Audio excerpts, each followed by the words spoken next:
AP సర్కార్ hit list లో next target ఆ మాజీ మంత్రేనా?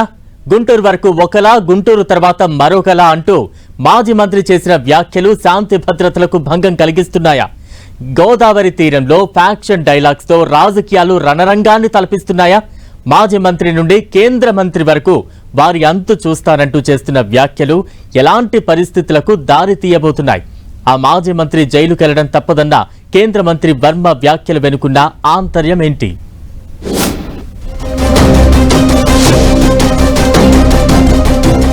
మాజీ మంత్రి కారుమూరి జైలుకెళ్లడం తప్పదా? గోదావరి తీరంలో పెరుగుతున్న dialogue war. Faction cinema dialogues మించి కామెంట్స్ చేస్తున్న మాజీ మంత్రులు.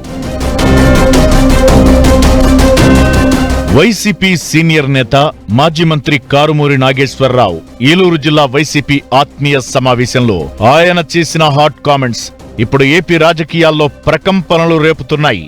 ఆయన చేసిన కామెంట్స్ కూటమి ప్రభుత్వం మళ్లీ పాత కేసులను బయటకు తోడేలా చేశాయంటూ టాక్ వినిపిస్తోంది.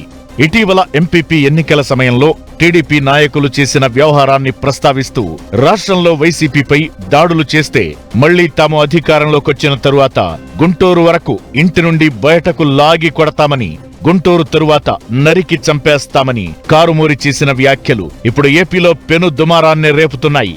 ఈ కామెంట్స్ పై ఉమ్మడి పశ్చిమ గోదావరి జిల్లాకు చెందిన కూటమి నేతలంతా తీవ్రంగా స్పందించారు.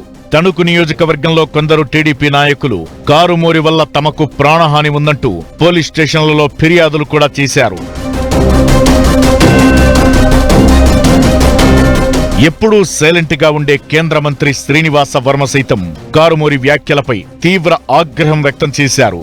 నరసాపురంలో జరిగిన సభలో మాట్లాడుతూ రాజకీయ నాయకులు ఇలాంటి వ్యాఖ్యలు చేయడం మంచిది కాదని హెచ్చరించిన వర్మ ఆ తరువాత పాలకొల్లు నియోజకవర్గంలో జరిగిన సభలో మాత్రం కారుమూరిపై అగ్గి మీద గుగ్గిలమయ్యారు. ఎన్డీఏ కూటమి పార్టీల కార్యకర్తల జోలికొస్తే చేతులు కాళ్లు నరికేస్తానంటూ కేంద్ర మంత్రి ఘాటుగా వ్యాఖ్యలు చేశారు.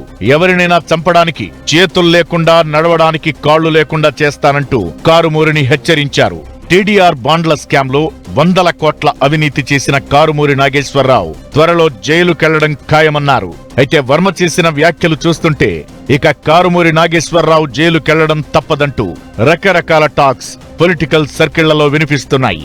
నెక్స్ట్ హిట్ లిస్ట్ లో కారుమూరి పేరు ఉందంటూ ఇప్పుడంతా చర్చించుకుంటున్నారట.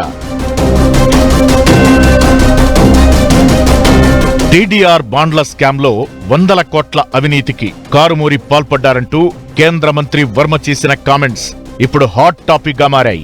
టీడీఆర్ బాండ్ల స్కామ్ లో అసలేం జరిగిందంటూ ఇప్పుడంతా ఆరా తీస్తున్నారు. గత వైసీపీ ప్రభుత్వంలో పౌర సరఫరాల శాఖ మంత్రిగా బాధ్యతలు చేపట్టిన కారుమూరి తన సొంత నియోజకవర్గమైన తణుకు పట్టణంలో అభివృద్ధి పేరుతో భారీ ఎత్తున సేకరించిన భూములపై ప్రస్తుత తణుకు ఎమ్మెల్యే అరిమిల్లి రాధాకృష్ణ ఆరా తీస్తున్నారట. తణుకు మున్సిపాలిటీలో టీడీఆర్ బాండ్ల స్కామ్ పై ఇప్పటికే ఏసీబీ దర్యాప్తు చేస్తోంది. వాస్తవానికి 2014 నుండి 19 వరకు అప్పటి తణుకు ఎమ్మెల్యే రాధాకృష్ణ తణుకు పట్టణ అభివృద్ధి కోసం 6000 గజాలకు బాండ్లిచ్చారు. అయితే 2019 నుండి 24 వరకు అప్పటి ఎమ్మెల్యేగా ఉన్న కారుమూరి నాగేశ్వరరావు ఏకంగా 6 లక్షల గజాల వరకు బాండ్లివ్వడంతో తీగ లాగితే డొంక కదిలింది అన్నట్లు రాష్ట్రంలోనే భారీగా టీడీఆర్ బాండ్ స్కామ్ బయటపడేందుకు కారణమైందట.